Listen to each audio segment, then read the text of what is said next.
You had this meeting this past week with Saquon and Jalen. What was behind that? I don't recall the meeting. Oh, okay. The meeting never happened. Yeah, I don't know what you're talking about. Those guys said it did happen. Oh, well, you ain't talked to them. You weren't in the meeting? I don't recall. Or you don't want to? I don't recall. I don't recall. It's crazy. Did it happen? Did it not happen? Now I'm confused. We're all confused. Look, he's so ready. Look at it. Well, let me say this, and this is where my qualifications kick in. And I'm going to say this to any player out there. You can do that. That's fine because, again, Saquon and I think Jalen acknowledged that they met. Nick Sirianni acknowledged that the three of them, A.J. Brown, Saquon Barkley, Jalen Hurts, had met. That's what teammates do and all of that stuff. You don't have to comment, Cam. You don't have to comment, RC. You know that. But when you say stuff like you don't recall or you're willing to omit or you're willing to lie, listen, A.J. Brown's a good dude. I ain't questioning his character by any stretch of the imagination. I'm just saying when you do that, you put people in position covering the team to say what they want. Let me tell you what I used to do, RC and Cam. I would go up in locker rooms, right? And I'd ask you a question. And if you came to me with that kind of answer, I'd literally smile in your face. And I'd say, so you're giving me the license to speculate. Sure you want to do that? You sure you want to go that route? You know what I'm saying? And I'd look the athlete right in their face. I'm right here. I'm asking you. You don't have to speak. You can say no comment. You can say, yo, I can't go there. Some of the cats that I've been tightest with throughout the years, it's because if they couldn't answer, they'd be like, Steve, I can't go there. Stephen A., I can't touch that. Bam, no problem. But when you try to act like something I know happened, didn't happen, now the issue of trust comes into play. And as a result, I get to look you right in your face and say, you sure you want to leave it up to me to speculate? A.J. Brown has to be careful. And why am I qualified to say that, Cam? I've been at ESPN for years. Where did I work for 17 years, RC? Where did I work for 17 years, Cam? Right there in Philadelphia. 17 years I worked in Philadelphia. I know that city. And I'm telling you, how he handled that last night, he can smile. It can be cool.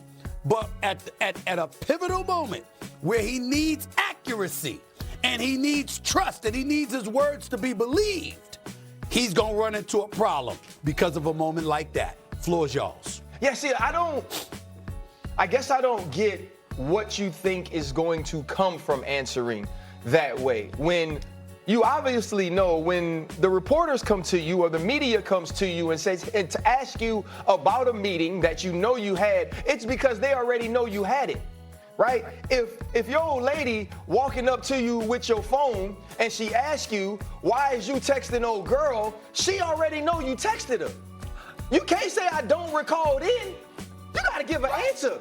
So when they come up to you after the game and they ask you that question, you have to get an answer. You can give the answer and say, you know what? I don't want to talk about that meeting. Exactly. It doesn't matter that we had that meeting. Or what goes on between my teammates and I is not your business.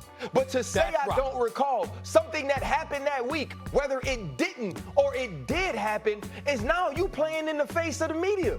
And this is what I know. When you play in the face of the media, they're going to mess with your life. They're going to mess with your career. They're going to make it difficult to function and maneuver within your locker room with any type of comfort. And AJ knows that because he's been dealing with it for the last 3 years in Philadelphia. And so when you give them that opportunity, trust me, the media will take advantage of that. Yeah, so have we thought about this? What if A.J. Brown wanted you guys to have this type of discussion?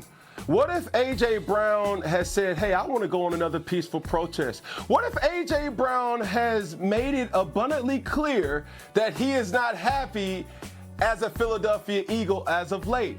Maybe A.J. Brown has been feeling this type of way for some time, and winning has been the only mascara, blush, or eyeliner that has been able to cover up all the blemishes. And now all of a sudden you get to a point now where you're not winning no more, bro. You're not winning no more. And now you sit up here and you ask yourself, the real critters start to come out when the light hits the room. And A.J. Brown has identified and said to himself, hey man, whether y'all wanted to have a meeting or not, I wasn't there or I checked out. So was I really there? And it calls for even more speculation because it is toxic, it is messy. But you don't have winning to be able to sweep that under the rug anymore. And now everything is coming out. But I don't know, but like, here's the thing. Why is A.J. Brown mad? Like, when you look at the last 4 games, 10 targets, 9 targets, 8 targets, 9 targets, like outside of people like Puka Nacua, that's a lot of opportunities to go out and make plays, whether you like your route combination, whether you like your matchups, whether you like the creativity of the offense or not. So, and this isn't a target question. This isn't a happiness question. This is just like a fact question. He only had 2 fewer targets than Dallas Goedert, who was the top pass catcher last night. Go ahead, And the thing that's most important is that none of us are wrong. What I said, what RC said, what you said, Cam, all can be true. The issue with A.J. Brown, however, is this. Okay, you know what? If I'm open and you're missing me, right? Well, then obviously it's going to highlight statistically opportunities that were missed because I was wide open, you didn't get me the ball. So when I'm not open, but we going to notice that, right? He wants to speak, but he wants to speak in riddles and all of that stuff. No, you got to be direct at some point. You got to man up. You're a professional athlete. You feel something, say something. If you don't want to say something, that's cool too. Say no comment.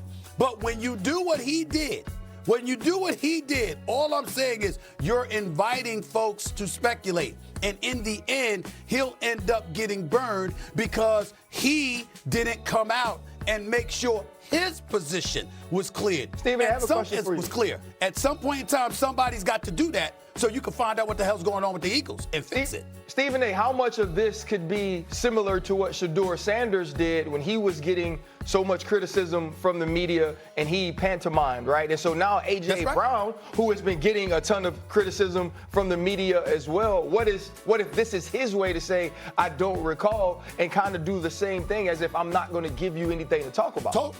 Totally valid. But the flip side is Shedeur Sanders is a QB3 trying to make it into the league.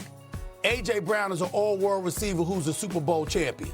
And for some reason can't publicly state specifically, yo, this is one of my problems. And maybe it's for the right reasons. You don't want to call out your quarterback. Maybe it's because you don't want to call out your offensive coordinator. Maybe it's maybe it's because you don't want to just flat out say, look, I want the hell up out of here, but you want other people to figure it out so you can have plausible deniability.